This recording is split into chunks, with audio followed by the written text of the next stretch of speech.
Assalamualaikum warahmatullahi wabarakatuh. Solih-solihah, semoga dimanapun kita berada, kita selalu dalam lindungan Allah Subhanahu wa Ta'ala. Hari ini kita akan belajar menulis bahasa Arab, yaitu menulis surat An-Nasyr.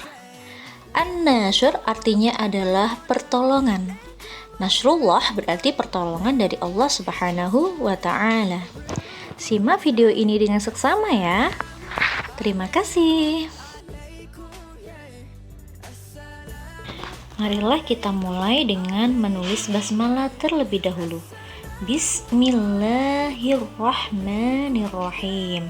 Perhatikan cara ustazah menulis ya. Jadi ba, sin itu di atas garis, mim ekornya ditarik di bawah garis. Jadi pastikan kita menulis di kertas bergaris. Nah, ro, nun, ro, mim semuanya berada di bawah garis ya. Jadi ekornya turun. Kalau nun perutnya turun. Nah, bisa diperhatikan ya. Oke, kita masuk ke ayat yang pertama. Idza jaa nasrullahi wal fath. Idza alif zal alif berada di atas garis. Jim juga di atas garis.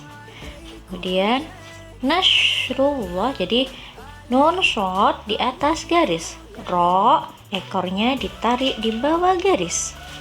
Allahu, nah perhatikan lamnya dipanjangkan ke atas ya, biar tidak mirip dengan zal. Wal fath, wawunya ekornya ditarik di bawah garis. Alif lam fa di atas garis, dan ha jadi kepalanya itu di atas garis, perutnya di bawah garis. Idza jaa nasrullahi wal fath. Lalu dikasih titik-titik. Idza jaa zal jim nun fa ta dikasih titiknya. Kemudian ayat kedua.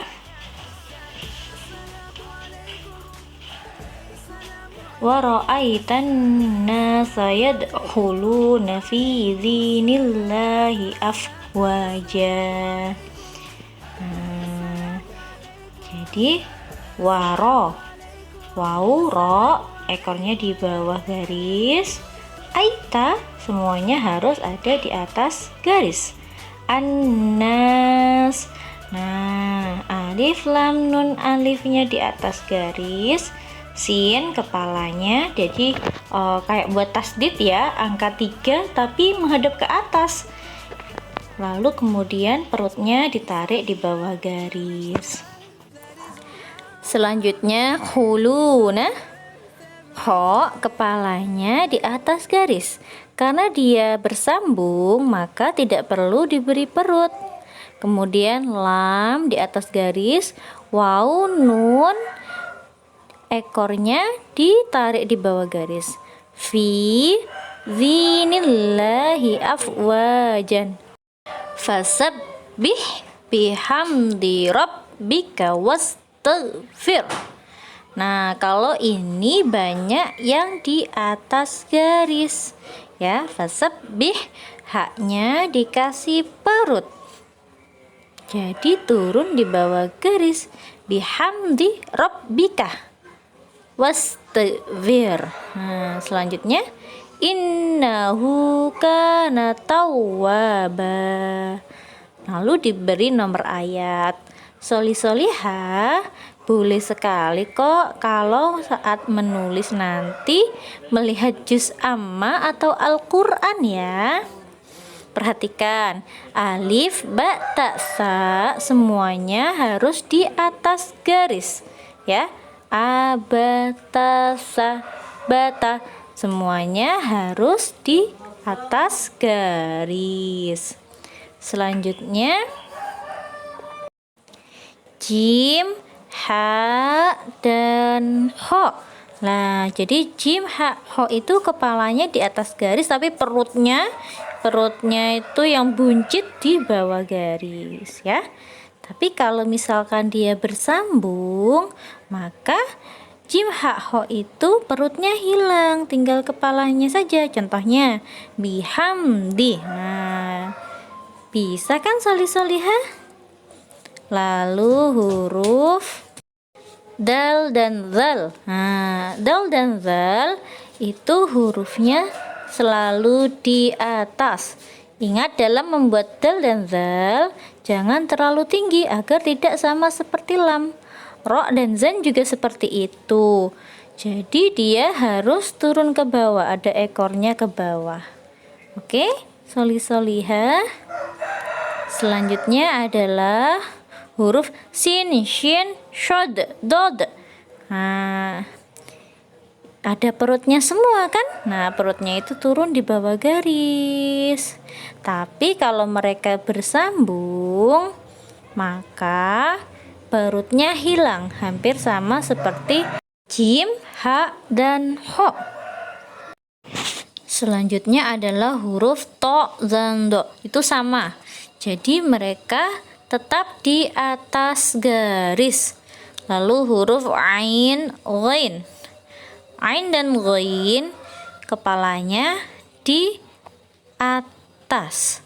Terus perutnya turun ke bawah. Ketika dia bersambung, misalkan dalam huruf ana, maka perutnya hilang. Oke semuanya?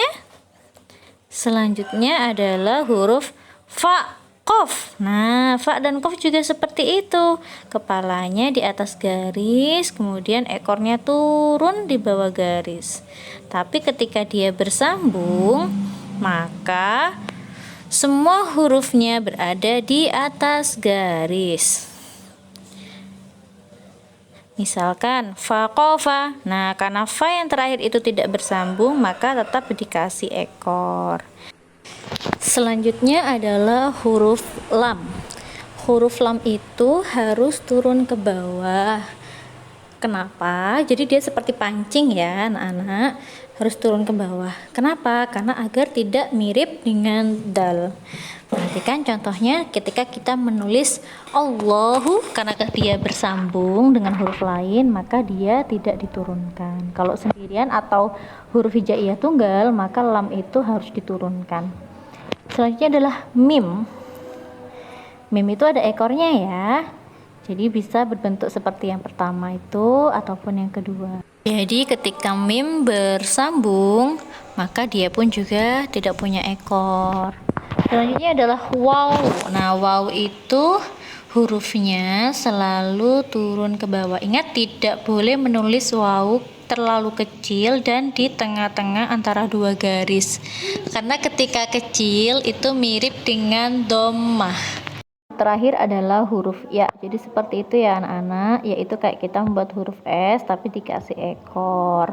Ketika dia bersambung, maka dia ada di atas garis ya. Kayak tulisan lina. Nah, jadi ya-nya ada di atas. Nah, ya semoga kalian memahami ya. Jadi setelah ini tulislah surat An-Nasr di buku kalian masing-masing. Ingat untuk menggunakan pensil saja. Jangan lupa untuk juga menggunakan penghapus agar ketika kalian keliru bisa langsung dibetulkan. Terima kasih atas perhatiannya. Wassalamualaikum warahmatullahi wabarakatuh.